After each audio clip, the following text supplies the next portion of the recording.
Welcome back to the Growing Band Director Podcast. Today we're going to cover how to program a metronome Dr. Beat for a field show. What we're going to cover is how to make a count sheet from the music that you have, how to put that count sheet into a spreadsheet, and be sure to update when changes are made. Next, we're going to manually program the Dr. Beat. I'm going to show you how to do that. And then finally, we're going to talk about the materials you need to project Dr. Beat behind your students. What we're basically trying to do is figure out how many counts we have for each section of music. If the whole song is one tempo, then it's going to be easy for you. If it has multiple tempos, then you just have to use different programs for each one. And I'll show you what that means. That's going to be pretty easy. But basically what we're doing is counting the number of beats for each tempo. So first thing we're going to do is we're going to pretend like we have 3 songs only. What we're going to do is make a small little sheet here. We're going to have our loop number, and then we're going to have the tempo for that loop, and we're going to have the number of counts for that loop. Optional, if you want to include set numbers for that moment, as well as measure numbers. That's stuff I do, but you don't necessarily need to do that to get started. I'm going to kind of ignore that stuff for today. So we'll call this loop 1. Our first song is going to be 10 measures long. It's a really short song, and it's going to be in 4/4 time. So let's see, the tempo of this song is 120. Again, this is a fictional song here. And if it's 10 measures long and 4/4 time, then we're going to have 40 total counts. Now I want to keep in mind for each one of these songs that we want to count in the band. So for me, I use an 8-beat count in. If you use 4 at a slower tempo, that's fine too. So I'm going to include that count off in this first loop, which gives me actually a 48 for my first loop. And that's going to be my whole first song. Between the 2 songs, then the first and second song, I actually program the amount of time I want in there as well. So for my second loop, I'm just going to call this at 100 beats a minute. I want 8 counts. And that's basically 8 counts of silence for the audience to applaud before we count off for the next tune. There's some flexibility in this, but that's a good place to start. For our second song, let's see, it's only 10 measures long. Look at that. And then this one is also in 4/4 time, but the tempo of this one is going to be 90 beats a minute. And so again, we're going to have our count off as well. For me, when it's 90 beats a minute, I'm only going to count off 1 measure instead of 2. So my 40 counts over here, I'm going to add 4 to that. So in this case, it's going to be a 44 count set. For this next loop, again, I'm going to basically copy loop 2. So quarter note equals 100, 8 counts. Song 3, you guessed it, it's only going to be 10 measures long, but this time we're in 3/4 time, and the tempo is going to be 140 beats a minute. So this is all stuff you can figure out just by sitting and looking down at your scores. 3 beats times 10 measures, that's 30. I always count off in 4/4 no matter what.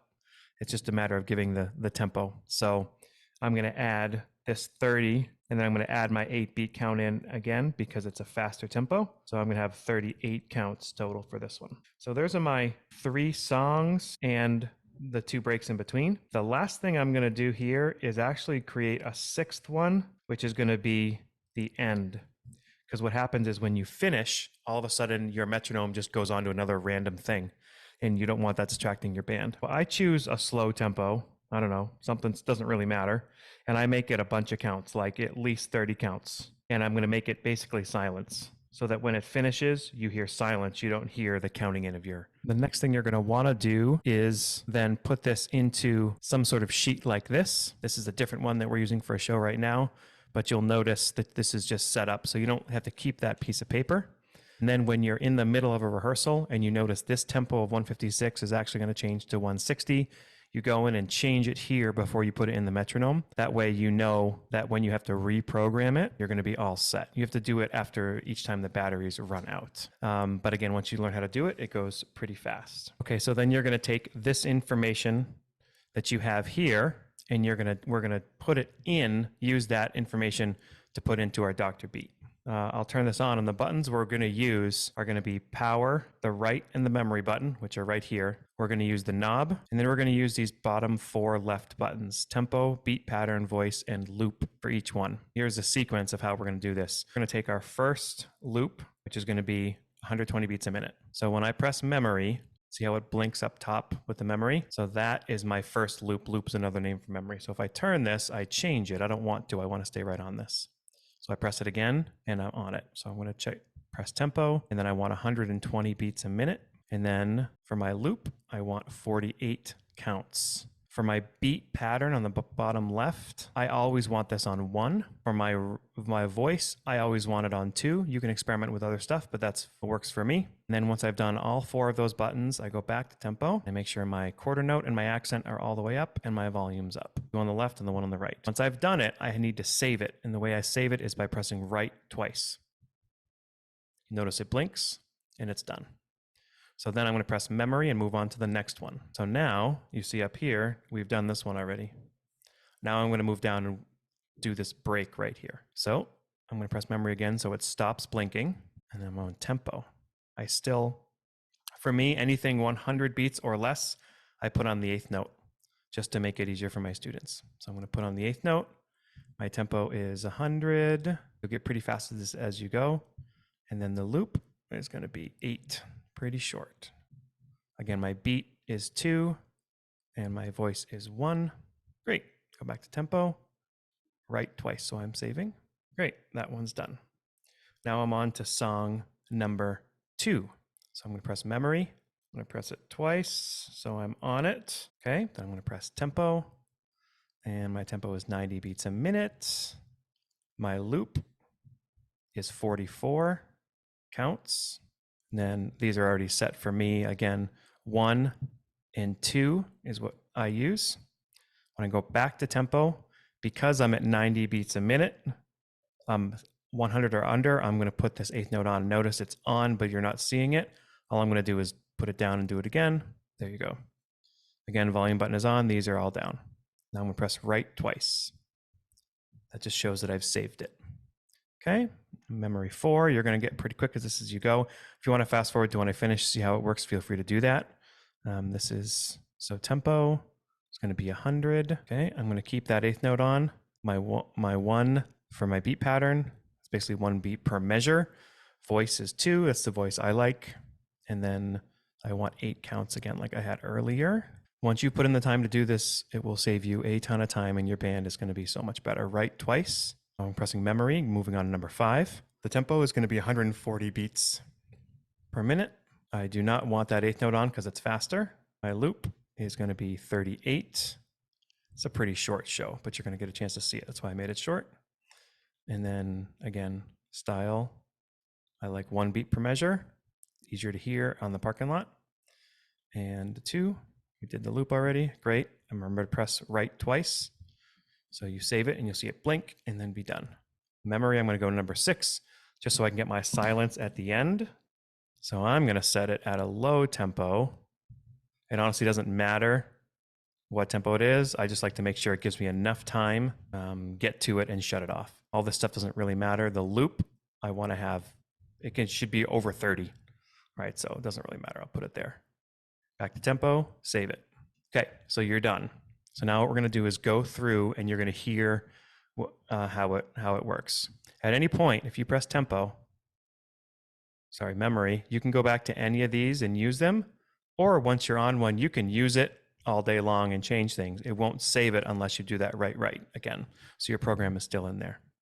So if I go to memory 1, and then I'm going to press loop. What I'm going to do is we're going to do our entire show right now. So check this out. You'll see this is going to count to 48.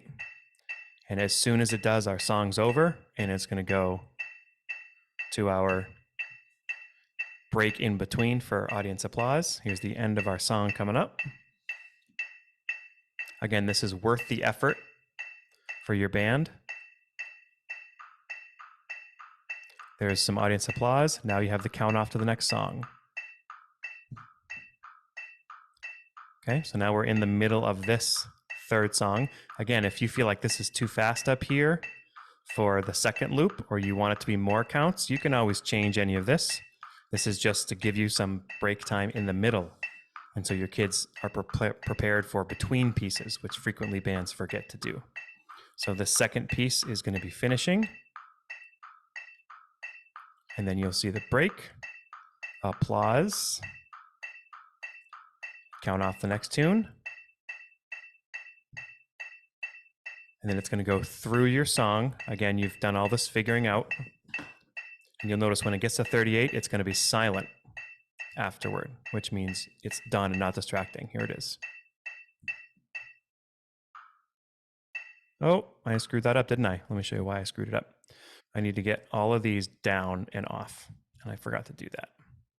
So once those are off, now I need to press right again.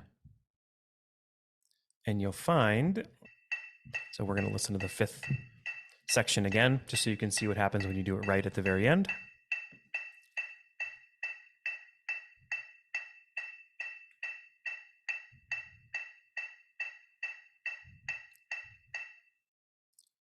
And then all of a sudden, it just stops and is not a distraction. It's free for applause from your audience or whatever it is you're doing at practice. At that point, last thing you need to do is make sure you have the materials to project it behind the band. If you've already done that, then your work is done. But this investment is usually about $1,500 or so, which people at first sometimes think is a lot. But once you get it, you can use it for probably up to 10 years or so with minimal upgrading. It completely changes your band. So first thing you'll need is this Anchor Audio, basically a speaker. And there's lots of different things. If you call the people at Anchor or Sweetwater, they can help you with exactly what you need. I'm just giving you like the easiest way to get this together. I don't use the speakers, the microphone through that. I use a separate thing if we use a microphone, but you can get packages of these that have microphones in them as well. You also need the body pack, which is right here. And these links are going to be in the description below, as well as on this document if you're a member. And this basically just goes, there's something you hold, and this hooks into the metronome by using just a simple cord. Okay. Again, you get the transmitter. If you look at the top of this, it has that 1/8 inch. So it can be 1/8 to H if you want to use that, or it can be 1/8 to quarter, whichever one, because the Dr Beat actually has both on the side of it. So hopefully this helped you guys out. Please feel free to send me a note. We sincerely appreciate you taking your valuable time and listening to the Growing Band Director podcast. Your students are very lucky to have a band director like you. If you have any suggestions for episode topics or think you have an area of expertise to share on a show with us, please reach out. If you enjoyed this episode, don't forget to subscribe. And if you want to help spread the word, please give us a 5-star review and tell your band director friends to subscribe as well. We're available on Apple Podcasts, Spotify, our YouTube channel, and wherever you listen to podcasts. Thanks for listening to The Growing Band Director. See you next week.